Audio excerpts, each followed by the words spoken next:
ఇక్కడికి విచ్చేసిన పెద్దలందరికీ హృదయపూర్వక నమస్కారములు. ఈరోజు మా అన్నయ్య గారు డాక్టర్ బాలకృష్ణ గారి గురించి ఇంత గొప్పగా ఇచ్చేస్తున్నటువంటి మా ఉదయకు మరి మా చాలా ఆశీర్వాదములు. ఇంకొకటి ఏమంటే మా అన్నయ్య గారు నిజంగా అసలు అన్నయ్య ఆయన దేవుడా అనేటువంటి సంతోషం నాకు కలుగుతుంది. అటువంటి మహానుభావుని గురించి చెప్పాలంటే మాటలు చాలడం లేదు.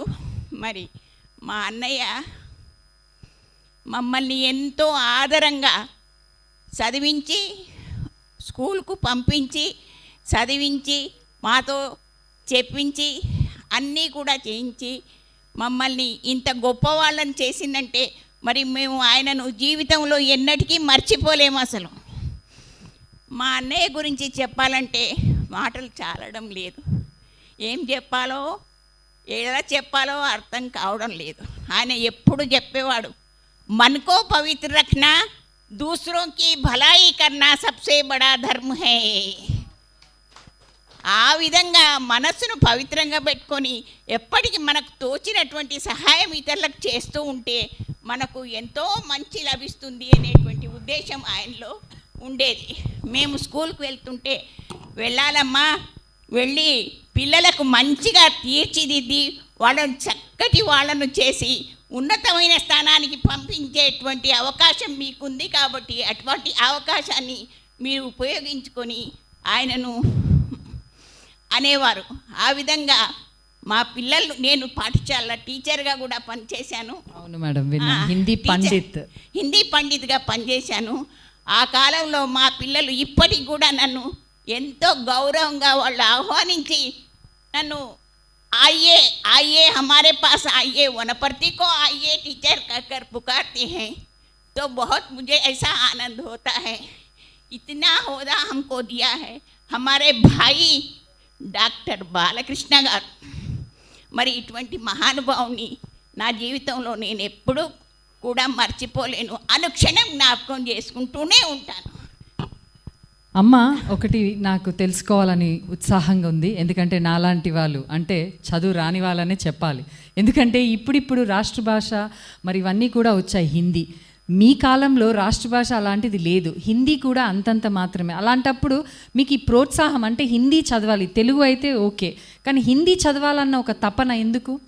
హిందీ నేర్చుకుంటే అందరికీ చాలా బాగుంటుంది. మేము నేర్చుకోము, రాము, మాకొద్దు అని అంటే మా పిల్లల్ని దగ్గరికి పిలుచుకొని మీరు హిందీ నేర్చుకుంటే ఎంతో ఉన్నతమైన స్థానంలో ఉంటారు. కాబట్టి హిందీని వద్దనకూడదు, అన్ని భాషల్లో ఉన్నతమైన భాష హిందీ అని నేను వాళ్ళకి చెప్పి ఆ భాషను నేర్పించేదాన్ని.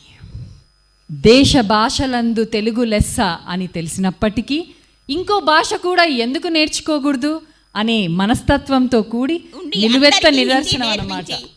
నేర్పించాను, నేర్చుకున్నారు కూడా. ఆ విధంగా మొదలేమో వద్దు అని ముఖం ఇట్ట పెట్టుకునే వాళ్ళు కూడా వచ్చి ముందుకొచ్చి నేర్చుకొని, అబ్బాయి ఎంత బాగుంది టీచర్, మీరు చెప్పే విధానం చాలా బాగుంది, మేము తప్పకుండా హిందీ నేర్చుకుంటామని చెప్పి. అవునా? ఓకే, మరి నన్ను ఎప్పుడు రమ్మంటారు? హిందీ నేర్చుకోవడం? తప్పకుండా నేర్పిస్తారు. అమ్మ,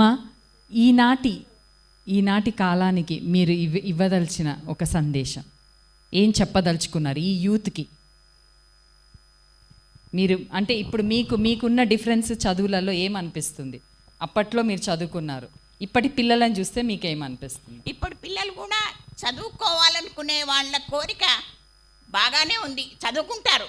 కానీ కొంతమంది చదువుకోకుండా ఉండి వెనుక కూర్చొని ఏం చదువుకుందాంలే, మనం మాట్లాడుకుంటూ ఉందాం, ఏం లేదంటే లేదు బాబు, అది కాదు, తప్పు, అది పద్ధతి కాదు, మీరు ముందుకు రావాలి, చదువుకోవాలి, ఎంత చదువుకుంటే అంత ఉన్నతమైన స్థానానికి మీరు పోతారని చెప్పడం కూడా జరిగింది. థ్యాంక్ యూ సో మచ్ అమ్మా, thank you so much. Please put your hands together for the lovely conversation we had. Subhadra Chauhan గారి గురించి 2 వాక్యాలు చెప్తారా? సుభద్ర చౌహాన్ గారి గురించి. సుభద్ర కుమారి చౌహాన్. బార్ బార్ ఆती है मुझको मधुर याद बचपन तेरी, गया ले गया तू जीवन के मधुर खुशी मेरी, चिंता रहित खेलना खाना वह फिरना निर्भय स्वच्छंद, कैसे भूला जा सकता है बचपन का अतुलित आनंद।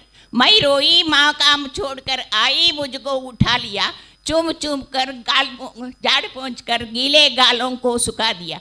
आजा बचपन एक बार फिर दे दे अपनी निर्मल शांति, व्याकुल व्यथा मिटाने वाली वह अपनी प्राकृत विश्रांति।